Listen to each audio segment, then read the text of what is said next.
Nú ef enginn hefur hvað sér ljós, þeir sem gjörðu svo vel, Páll.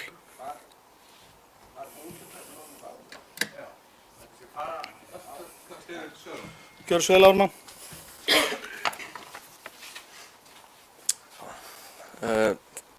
Forseti, bæjarstjórn. Páll spyr hvort að þessum lóðum hafi verið úthlutað áður og það er rétt. Þær fóru hérna fyrir, ætlaði ekki verið snemma árs 2017, þá fór fyrir lóðin og svo önnur svona mitt árið. Og hérna,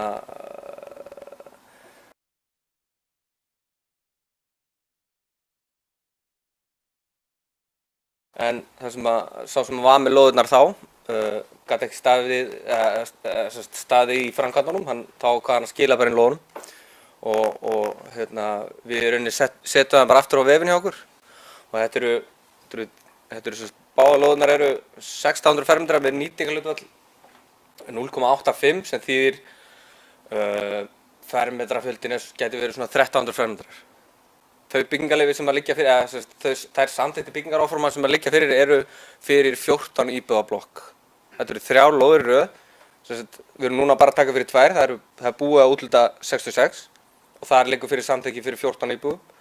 Þannig að ef þeir ákvaða að fara þessa leið, þá vorum við að tala um 46 íbúðir, nei, grín, 42 íbúðir sem að ætti að geta komið á markað bara ekkert á næsta ári. En þeir ráða því alveg hvort að þeir fylgi eldri teikningunum eða ekki, sko. Já, henni var úthlutað í fyrra og það er búið að greiða öll gjöld að henni og menn eru bara á full swing að klára hanna burðarþoli og lagnir í það, sko. Þannig að þetta er bara flott, sko, og svo erum við með Norrop 64 í næsta máli og það eru náttúrulega, nú nýlega samþykktu við lóðuhlutunarreglur sem að gera svolítið ítarlega kröfur til þeirra sem ætla að sækja fjölbýlishús á lóðir. Það verður að vera byggingaverktaki sem er búin að starfa í 5 ár og skuldlausu sveitarfélagið og öll opinber gjöld. Það eru þær kröfur sem menn þurfa að standast til þess að fá fjölbýlishúsalóðir og raðhúsalóðir hér. Og það er allt í góðu hjá þessum aðilum.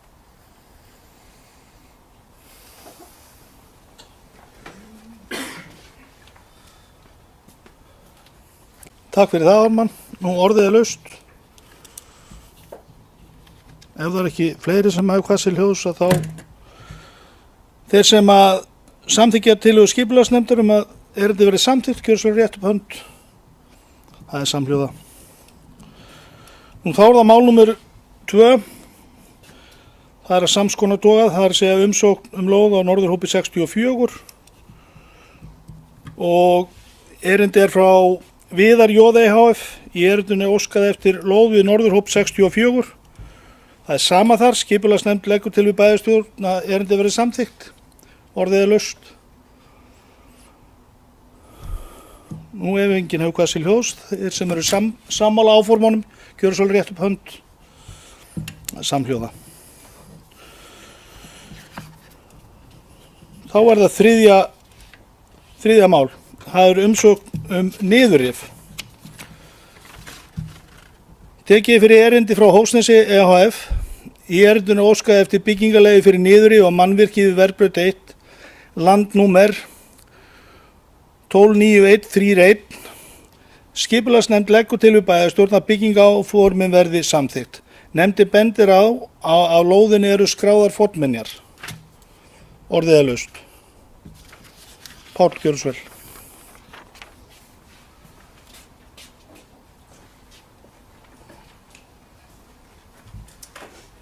Forseti, ágætu bæjarfulltrúar og gestir. Já,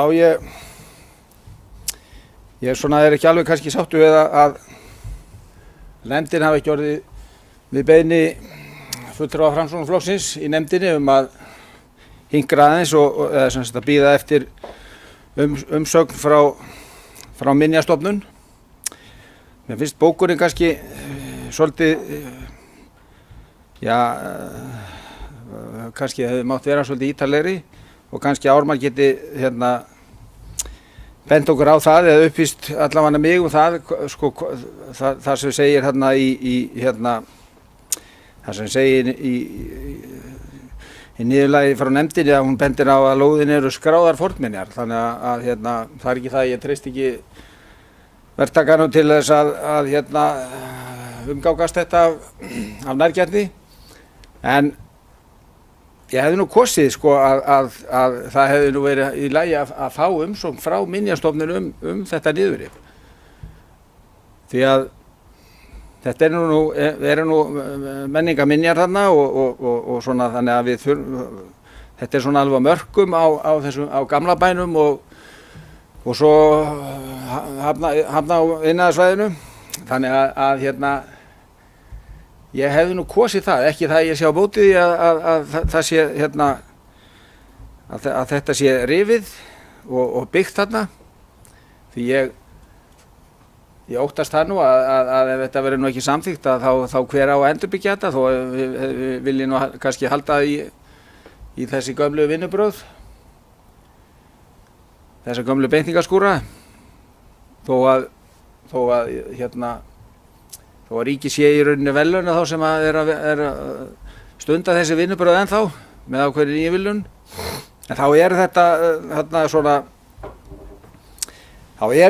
ákveðnar minjar hvernig þetta var unnið hérna á síðustu öld. Ég held að húsið sé nú ekki orðið það gamalt að það sé orðið 100 ára, en einhverjir hafa nú þá trú að það sem undir í að það sé eitthvað eldra, þannig að en eins og ég segi, ég hefði viljað að við fengjum aðeins meiri umsögn þetta ítarlegri umsögn frá Minjastofnun, en Ármann kannski uppvísir okkur hvaða atriði þetta eru þarna, eða hvað það er þarna sem að þessar fornminjar sem að leynast þarna. Takk fyrir það, Páll. Sjálfur er ég á mælendaskrá. Já, það er kannski ekki ofarlega farið. Hvað segir sagan með þessa beitingaskúra? Þetta er ekki samkvæmt þjóðskrá. Þá er þetta ekki reist fyrir 1950-60. Hvað segir sagan okkar, Palli? Er þetta búið að kveikna einu sinni í þessu? Það er búið að setja nýjar hurðar á þetta og ég veit ekki hvað eiginlega í húsnæðinu sjálfu á að vera eitthvað sem er einhverja minjar. Það er kannski einhver aðrir aðilar sem þekki það betur. En mér finnst náttúrulega alveg bagalegt að bara sjá til og láta kanna máli liggur fyrir. Og ég held við eigum bara ekki að tefja menn sem er að vinna að uppbyggingu á svæðinu. Hins vegar liggur alveg ljóst fyrir að sérstaklega austan Víkurbrautar, þar er komið svæði sem eru sögu og minjatengt. Fyrir utan þetta hús sem stendur þarna enda það ekki til umræðu. Það er verið að tala gamlan og að mínu mati bara ljótan beitingaskúr. Og mér finnst að það er bara að halda áfram og byggja og þarna kemur bara ný og betri bygging en ég held að það sé ekkit að vanbúnaði að halda þessu verki bara áfram. Nú orðið er laust en það er enga síður búið að byggja Ármann ef þú myndum kannski aðeins svara þá spurningum bara hérna. Pálti, takk. Takk fyrir þetta.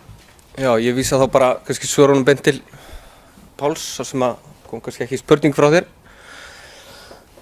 Hjálmar, í fornleifaskýrslunni með deiliskipulaginu stendur að minjar eru taldar vera undir húsinu. Það er ekkert sem að við vitum fyrir vissu, eins og þegar fornleifaskýrslur eru gerðar með deiliskipulagum þá eru fornleifarnar skráðar og eins ef það eru taldar vera á staðnum. Ef það væru greinilega fornminjar þá væru við ekki að fara að heimila, þá væru við kannski bara að fara að heimila niður en ekki neina uppbyggingu á svæðinu. En þar sem það eru bara taldar vera þá kannski er okkur ekki beint skylt að leita til Minjastofnunar. Hins vegar eru þetta tvö mál sem að kannski er að vefjast saman og kannski ekki skrítið að menn örugglega staðum þar sem að það er ekki tekið fyrir hér. En það lá fyrir beiðni frá Minja- og sögufélaginu að sveitarfélagið myndi óska eftir umsögn Minjastofnunar niðurriði og mannvirkin og þeir telja að mannvirki sé mun eldra heldur en það er skráð í fasteignaskrá.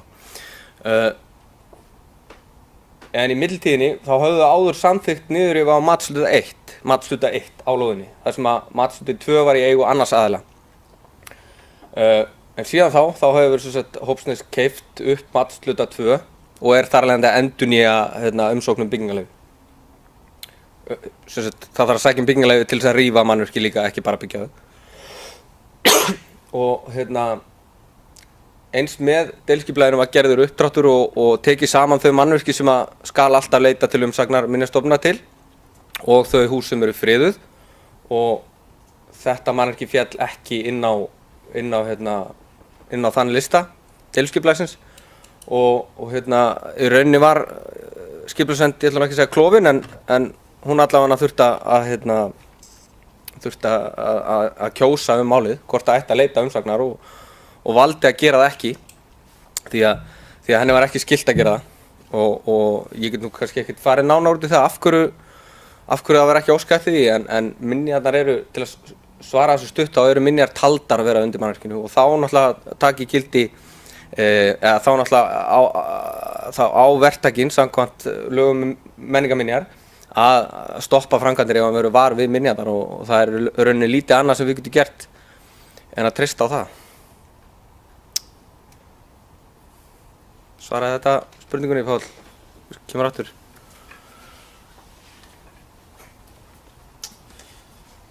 Takk fyrir þetta, Páll, gjörðu svo vel.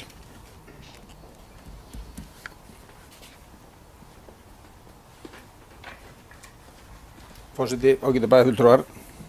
Takk fyrir þetta, Ármann. Já, ég ætla mig ekki að tefja þetta mál, þessar framkvæmdir. Ég bara svona hnykkja á því að við þurfum, reynslan bara kennir okkur að við þurfum að fara svolítið varlega, Það er bara ekki langt frá þessum stað. Þar voru menn svo gráðugir að byggja garða. Ekki að við vildum fara að byggja að ég hafi verið á móti að garðarnir væri byggðir. En þeir voru bara byggðir ofan á gömlu bryggjurnar. Sem að menn svo í dag eru að svekkja sig yfir. Að menn flýttu sér aðeins svo mikið í þessum görðum, það hefði ekki munað neina að hnika þeim aðeins til, þá hefðu mikla menningarminjar þar sem eru bryggjurnar rétt neðan við. Nú, já, þetta eru ljóti beitningaskúrar, ég get alveg tekið undir það, en ég er bara svona hnykkja á því að það er aldrei varlega farið í þessu. Nú, ég veit ekki hvað hún, það sló mig svolítið svona, eða svona, ég hrökka hans við bókuna hjá nefndinni, þar sem hún segir bara nefndin benti á lóðinni eru skráðar eru skráðar fornminjar. Þannig skil ég þá rétt að það er skráð að það séu kannski... Það er skráð í deiliskipulaginu að það eru taldar vera menningarminjar. Þetta er kannski, þetta er rétt hjá þér, þetta er svolítið... Það skveðið í bókunni, Það er of fast kveðið í bókunni. Já, þess vegna var ég svona... Þess vegna var ég svona að spyrja hvað en kannski eru svona ákveðin skilaboð í þessu til verktakans að þegar hann gerir þetta, hann gerir þetta þá með gát, Já, nefndir fannst það kannski lágmark allavega að minnast á það, Já, þannig að kannski ein spurning til þín þá svona í framhaldi af þessu að komið það í ljós á niðurrifstímanum er þá einhver úrræði til þess að grípa inn í fyrir okkur. þegar leyfið er komið eða hvað? Það er voðalega erfitt, Nei, við bara treystum verktakanum að þeir geri það og þeir vinni þetta með gát bara. Ég segi fyrir mitt leyti, ég mun bara treysta því og treysti sínu heima fólki.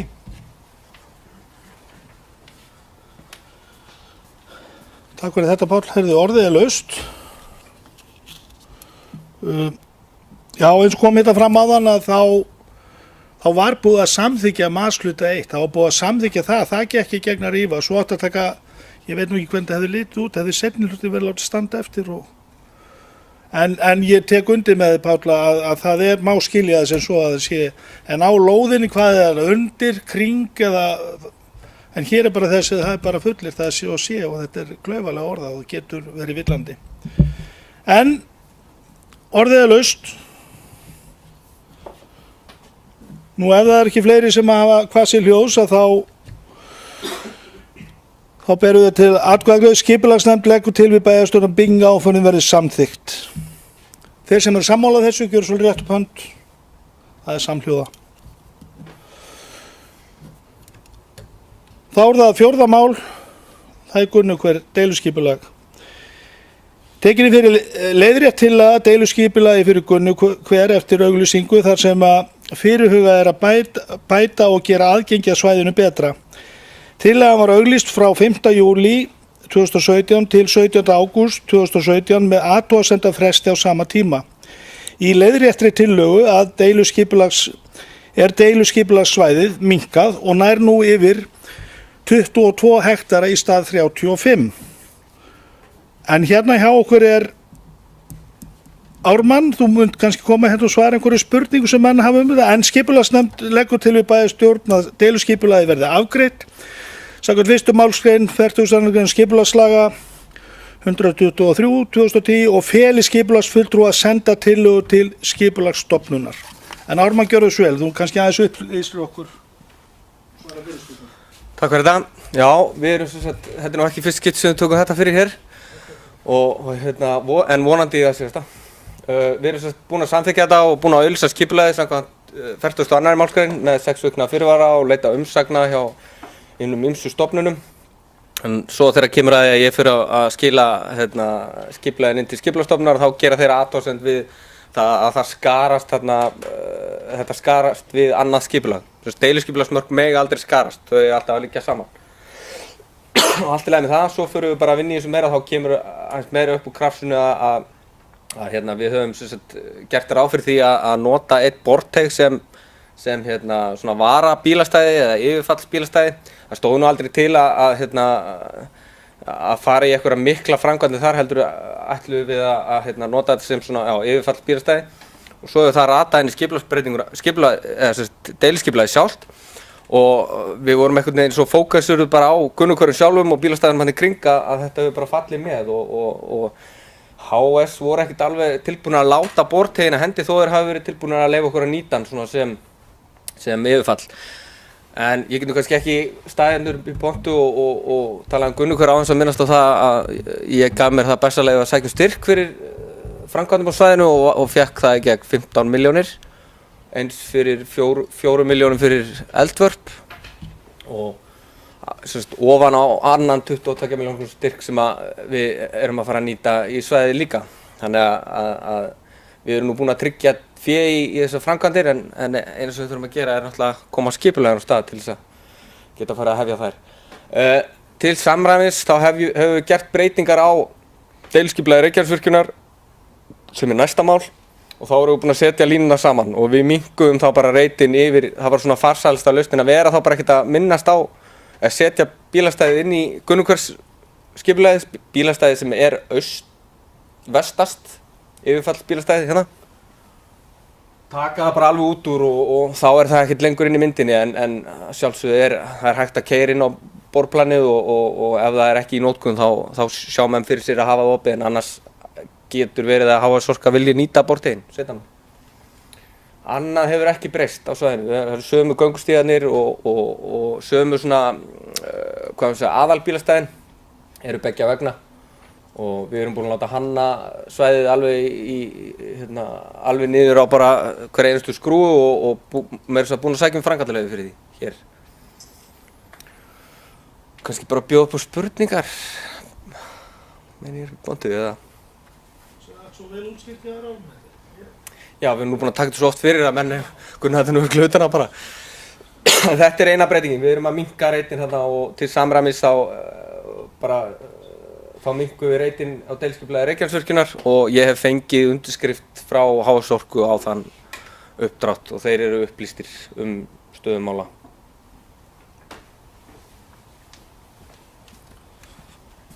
Takk fyrir það, Ármann. Nú orðið laust. Ef enginn hefur hvað sér ljós að þá þeir sem eru sammála skipulagsnefnd að deiliskipulagið verði afgreitt og fela skipulagsfulltrúa að senda tillögu til skipulagsstofnunar, gjör svo rétt upp hönd. Það samhljóða. 5. mál, iðnaðarsvæði á Reykjanesi, breytingar á afmörkun. Lögð fram tillaga óveruleg breyting á deiliskipulagi iðnaðar- og orkuvinnslusvæðisins á Reykjanesi, dagsett í mars 2018. Breytingartillaga gerir ráð fyrir að deiliskipulagsmörkum svæðisins verði breytt í nágrenni við Gunnugver.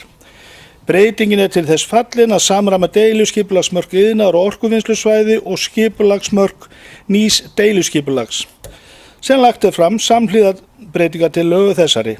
Tillagan hefur verið grenndarkynnt samkvæmt 2. málsgrein 43. greina skipulagslaga númer 123/2010. Skipulagsnefnd leggur til við sveitarstjórn að samþykki að auglýsa tillöguna og feli skipulagsfulltrúa að senda tillögu til skipulagsstofnunar. Orðið er laust. Ég held að þetta hangi nú saman. Nú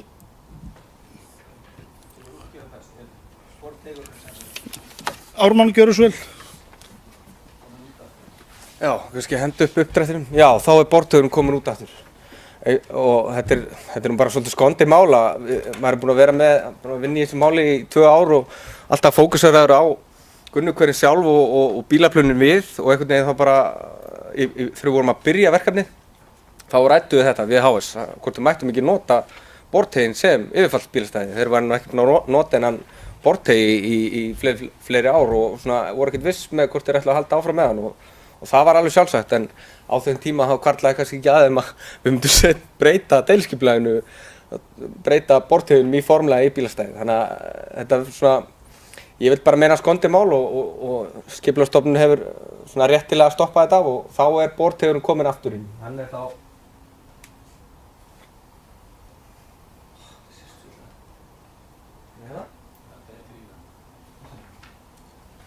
Við vorum bara að gera deiliskipulag sem náði hérna sko.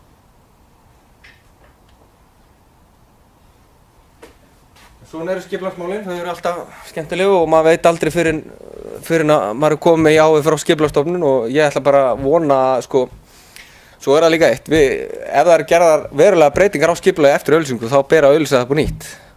En við ætlum að reyna að telja þessar breytingar bara ekki verulegar þar sem að þetta var yfirfall bílastæðið og við vorum að hnika til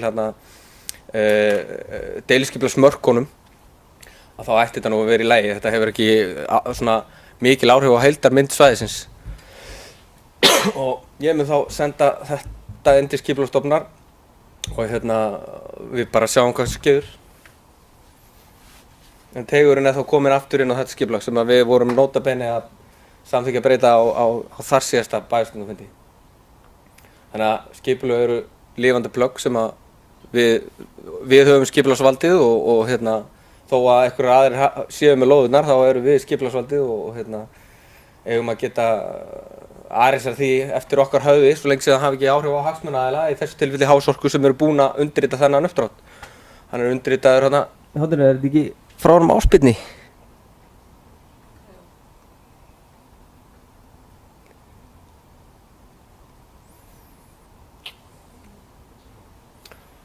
Og kannski taka það fram ef að HS-menn er að hlusta að þetta var alls ekki meiningin að stela þeim borðtegnum sko. Þetta voru bara svona smá handvömb. Já, takk fyrir þetta Ármann. Nú orðið er laust. Ef ekki fleiri hafa hvað sér ljós að þá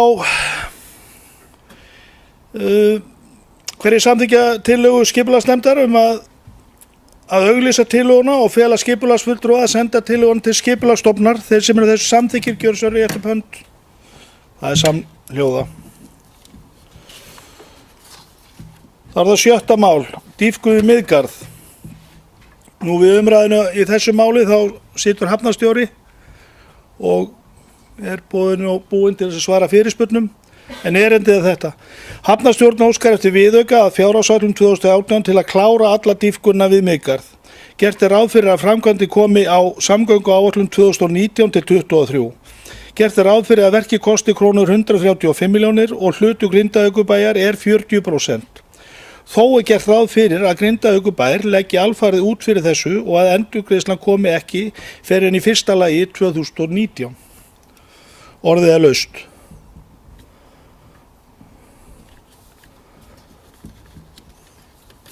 Marta, gjörðu svo vel.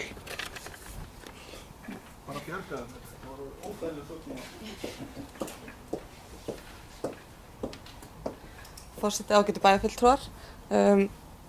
Þetta er að mínum viti bara mikilvæg framkvæmd og við erum hana stöndum í Stórurnir á Höfn og þetta svona bara snýst að ganga alla leið og gera þetta að hvað aftur lykilorðið hjá okkur en bestu höfn á landinu eða eitthvað. En það sem þetta er náttúrulega, þetta er há upphæð og við erum búin að erum að fjárfesta mikið og þurftum að greiða háa upphæð daginn í lífeyrissjóð. Þá ég bara að hugsa svigrúmið í fjárhagsáætlun í sjóðnum okkar, hvort að þessi framkvæmd þá nokkuð til þess að við færum undir milljarðinn okkar.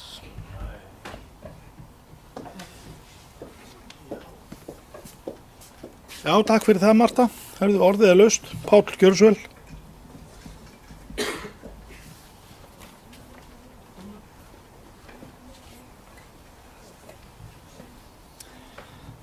Forseti, ágætu bæjarfulltrúar.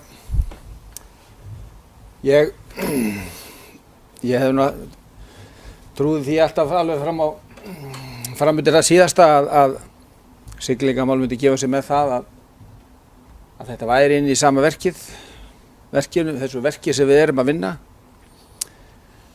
Þetta hefur snúist þá túlkun, dýpkun við Miðgarð, hvort að það var dýpkun bara rétt fyrir framan garðinn eða dýpkun alveg út í skurðinn.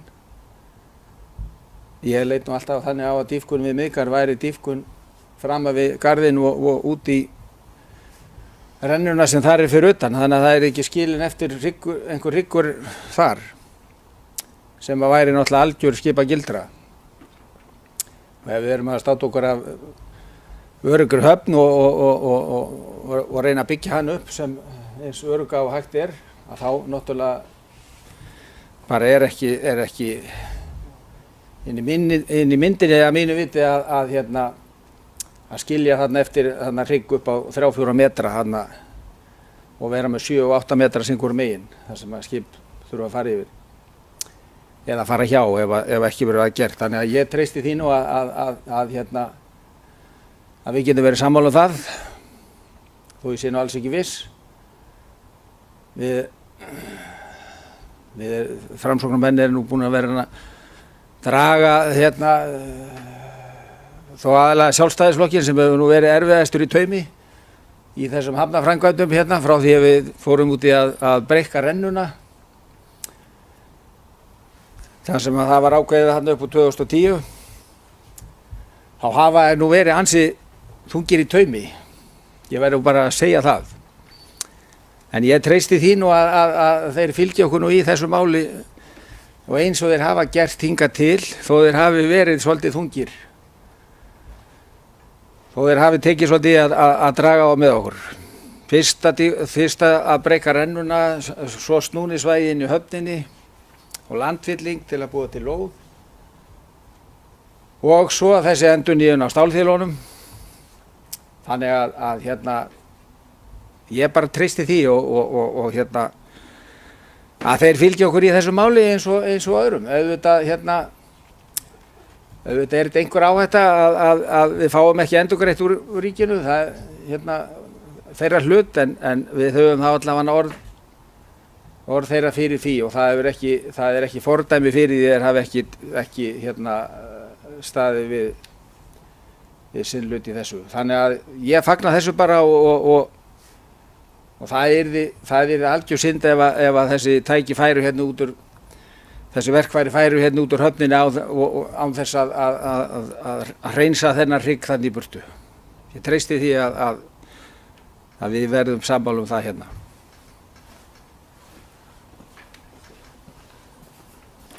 Takk fyrir þetta, Páll.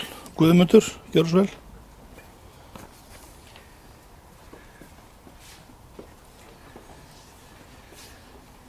Forseti, ágætu bæjarfulltrúar, ég þakka Páli fyrir yndislega ræðu. Það er svolítið skondið að formaður hafnarstjórnar skuli þó vera sjálfstæðismaður og og í meirihlutasamstarfi okkar með Grindavíkurlistunum að við höfum togast til þess að setja hátt í 500 milljónir í höfnina þessi kjörtímabili. Þannig að það er svo sem ekki þá trekt í taumi Páll væntanlega ef að þú hefur haft forgöngu um þessu mál. En ég tek undir það að þetta er þarft mál.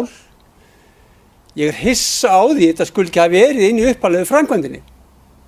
Vegna þess að við erum að tala með þessum 130 milljónum 20-25% aukningu í fjármagni í höfnina. Þannig að mér finnst þetta mjög sérstakt að þegar verkið er hafið að koma þá með þessa beiðni um aukningu, það skulle ekki hafa verið gert ráð fyrir þessu strax. Og síðan er annað að hvaða vissu höfum fyrir því, hvað orð hverra að þetta verði greitt tilbaka. Getur einhver sagt mér það? Ég veit ekki hvort að siglingamálið sem er undir vegagerðinni hafi sagt og það er rétt í Páli, það hefur aldrei verið svikið í raun og veru. Við erum að tala að lána þetta vaxtalaust þegar ríkið borgar aldrei neina vexti. Hvort það verði árið 2019, 20, 21 eða 22. En ég er sammála því að þetta þurfa að gerast vegna þess að þú ert með að renna upp á 8-9 metra, 5 metra frá viðlögukantinum og það gengur ekkert upp. En ég skil ekki alveg hugsunina bak við framkvæmdina og sleppa þessum þröskuld. Bara fer ekki við því. Takk fyrir.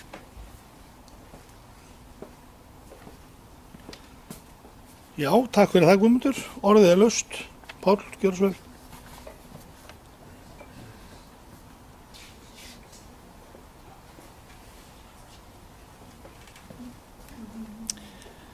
Forseti ágætu bæjarfulltrúar og gestir. Ég ætla nú ekki að fara að muna hvað fyrir Guðmund hver hefur dregið hvern í þessu máli. Það dæmi bara hver fyrir sig.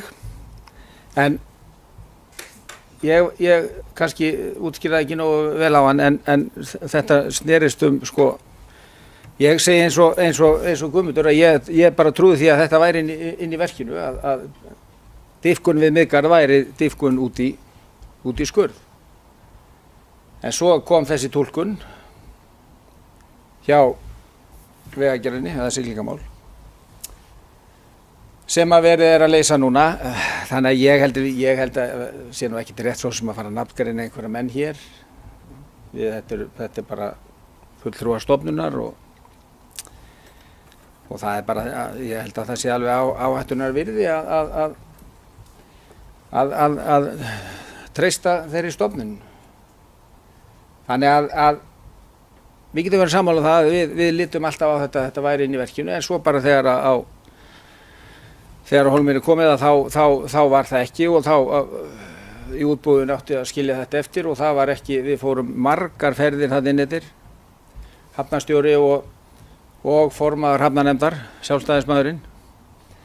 Þannig að við höfum verið mjög einhuga í hafnarstjórnum þessi verk og þannig að það þannig að við höfðum ekki árangur sem er við að beygja þá með okkar túlkun en þeir komið þá til móts við okkur með þessu og þannig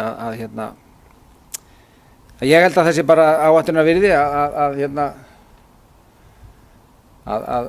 kýla á þetta og auðvitað snýst þetta vexti og þannig að við erum að leggja út fyrir þessu, þetta kostar. En ég er líka sannfærður það að verður ennþá dýrara ef við ætlum að bíða með þetta verk þangað til að einhvern tíma seinna. Þó, sko, burtséð frá slysahættunni að þá ef það þarf að fara að fá, við þurfum að fá þessi verkfæri á staðinn aftur fyrir þetta verk, sem er nú ekki mikið. Þetta er ein borbreidd eða ein prammabreidd þarna með garðinum. Þetta er í rauninni mjög hagstætt að taka þetta núna með þessum græjum sem hér eru.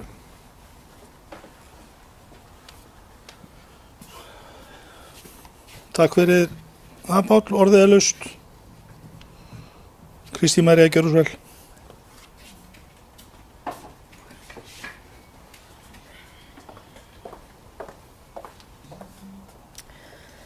Forseti og ágætu bæjarfulltrúar. Ég viðurkenni það að það svolítið fúlt að sjá þessa upphæð koma svona óvænt og við höfum ekki skilið þetta öll eins.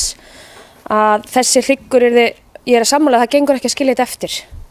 Og minn skilningu var sá að þetta myndi vera afgreitt í þessari framkvæmd.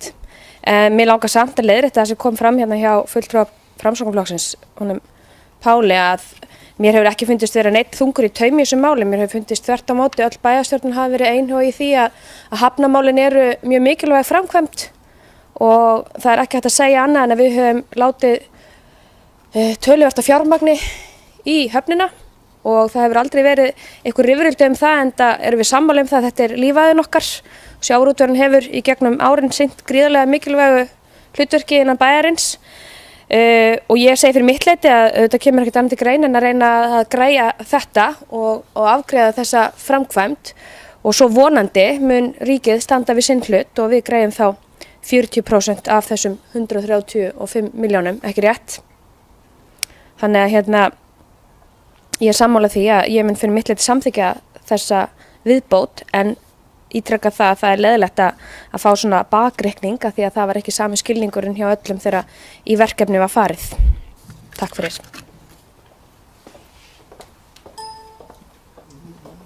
Takk fyrir það, Kristín María. Orðið er laust. Nú ef það er ekki fleiri en ég hef búin að benda ykkur á að hafnarstjóri situr nú við erindið, hefðu viljað spyrja eitthvað en það var svo sem ágætlega farið yfir þetta og fundasettu frá. En þá er þetta bara að bera upp þessi óskum þennan viðauka í fjárhagsáætlun 2018, það er að segja 135 milljónir. Það er búið að fara yfir söguna þessu. Ég held að við séum að taka séns að gera þetta ekki. En þeir sem eru sammála honum og gjöra svo rétt upp hönd, það er samhljóða.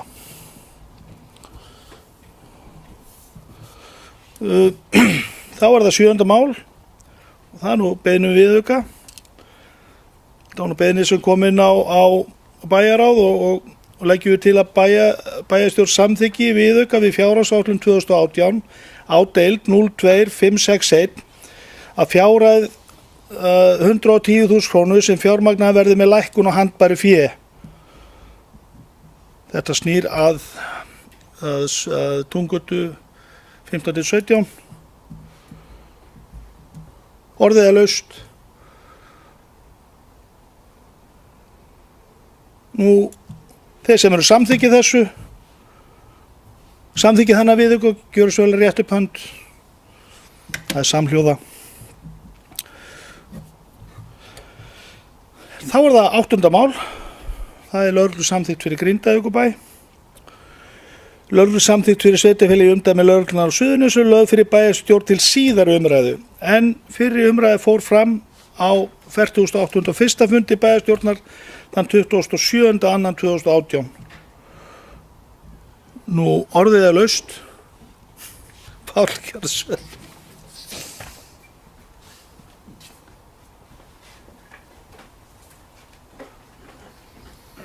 Forseti, ágæti bæjarfulltrúar. Ég ætla nú ekki að telja lengi við þetta mál. Við tjáðum mig ágætlega þetta í annarri umræðu. Ég er svona bara að ítreka mína fyrri afstöðu að ég er algjörlega á móti þessar að bregða svona við brotum einstakra ferðamanna. Þannig að það að hjólhýsi séu sett í sama flokk og gámar upp við hús, það bara get ég ómögulega sætt mig við. Og hitt að vel útbúnir bílar með ekki gista nema á tjaldstæða. Það hefði alveg verið hægt að túlka þetta einhvern veginn öðruvísi. Þannig en ég bara ítreka fyrir aðstöðu mína og ég get ómögulega samþykkt þetta og er algjörlega á móti því. Takk fyrir þetta, Páll. Sjálfur er ég nú settið mig á mælendaskrá. Nú, þetta er nú bara tekið fyrir öðru sinni og það er svo sem engar breytur og ég mun samþykkja þetta, alveg eins og áður. En Páll benti á það hérna í síðustu umræðu að það eru svona Það eru svona ákveðnir hlutir í þessu sem að þarf að fara vel með. Hins vegar hvernig við förum síðan með valdið og eftir, þá eru lögin klár og til stóðar og hvernig við bregðumst við ferðamönnum í okkar umdæmi getum við nú soldið svona gert okkar reglur að. En þetta er nú bara stuðningur við það helsta og ég mun samþykkja þetta. En hérna orðið er laust. Nú ef það er ekki fleiri sem hafa hvað sér hljós, þeir sem eru samþykkir nýju lögreglusamþykktin fyrir Grindavíkurbæ, gjörsölu rétt upp hönd. Það eru 6 atkvæði, einhverjir á móti, 1 á móti, samþykkt með 6 á móti 1. Nú, þá er það 9. mál. Það var það Grindavíkurbæ, heilsueflandi samfélag. Á fundi númer 1474 hjá bæjarráði var undirritað samningur heilsueflandi samfélag við embætti landlæknis og erindinu vísað til staðfestingar í bæjarstjórn. Orðið er laust.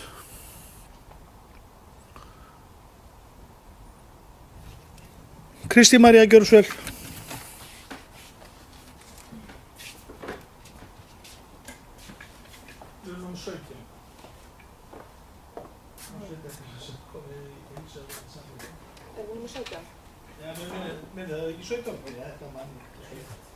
Já, forseti og ágætu bæjarfulltrúar.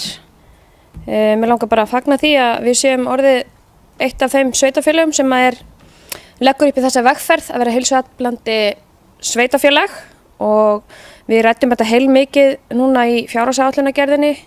Það er kannski mismunandi hversu mikinn þunga sveitarfélögin leggja á þetta verkefni og við vildum sannarlega ekki sleppa því að fara í þetta verkefni þó svo við höfum ekki lagt til eins og beðið var að það yrði hlutfall, starfshlutfall því að við þurftum að vanda vel til verka og reyna að halda rekstrinum okkar í jafnvægi þegar við vorum að koma til móts við þarfir sviðsstjóra eða beiðni sviðsstjóra aukin stöðugildi því að þau voru víða. En já, mér langaði bara að koma upp að því ég var ekki á þessu fundi þegar þetta var undirritað en ég er mjög glöð að sjá að við leggjum upp í þessi vegferð því að ég held að það sé mjög mikilvægt að við hugum að þessum þáttum í samfélaginu og að fólk verði bara meðvitað, bæði íbúar og stofnanir, hversu miklu máli þetta skiptir. Og þetta eru þessi 5 leiðarljós, það er bara virk þátttaka samfélagsins í heild og starfið það byggir á bestu þekkingu og reynslu á hverjum tíma, valdi ekki skaða með því að huga ávallt að áhrifum starfsins á andlega, líkamlega og félagslega heilsu og þetta er eitt af því sem við höfum líka verið að ræða að það er þessi andlega heilsa sem skipt svo miklu máli að því að nú hafa margar rannsóknir og kannanir sýnt að börn búa við kvíða og ekkert síður fullorðnir og svo jöfnuð til heilsu með almennum aðgerðum og aðgerðum sem taka tillit til viðkvæmra hópa, þetta skiptir líka máli og svo er þessi sjálfbærni mjög vinsælt hugtak að leggja grunnina árangri til lengri tíma litið, það við séum ekki að tjalda bara til einna nætur. Þannig að mér finnst þetta bara flott og fagna þessu. Takk.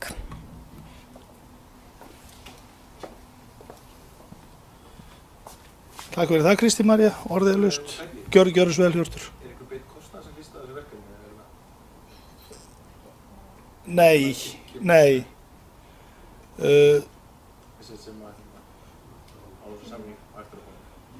Þau komu til undirritunu, við áttum bara að finna stund og við náðum náttúrulega líka að kynna okkar mál. Við náðum alveg að koma að því að við erum að styrkja gríðarlega mikið við íþróttastarfi í Grindavík.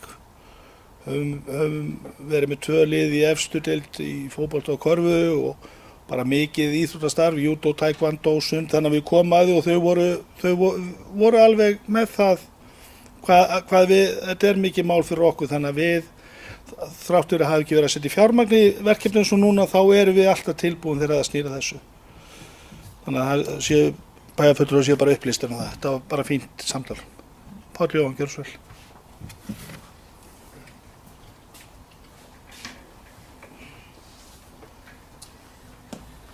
Forseti, ágætu bæjarfulltrúar, ég fagna þessu verkefni.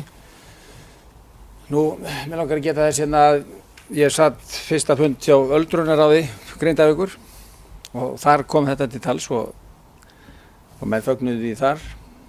En það var jafnframt bókað þar svona beiðni að eldri borgarar fengju svona kynningu á þessu verkefni. Hvað svona felst í þessu og hvaða möguleikar, þannig að svona hnykkja á því kannski að hérna sko nú erum við búin að gera samning og hvort að það væri ekki eitthvað markvisst þá eitthvað kynningarstarfa á honum, þá til dæmis fyrir eldri borgara eða fyrir bara hinn almenna borgara, svona þannig að þetta væri ekki bara einhver samningum sem lendir honum skuffu og við svo státum okkur af hérna liðum í efstu deild og við séum íþróttabær og þannig að við megum kannski ekki svona klikka á því að kynna þetta og svona bæði kynna og hvetja til þess að hérna að þetta skili nú einhverjum árangri.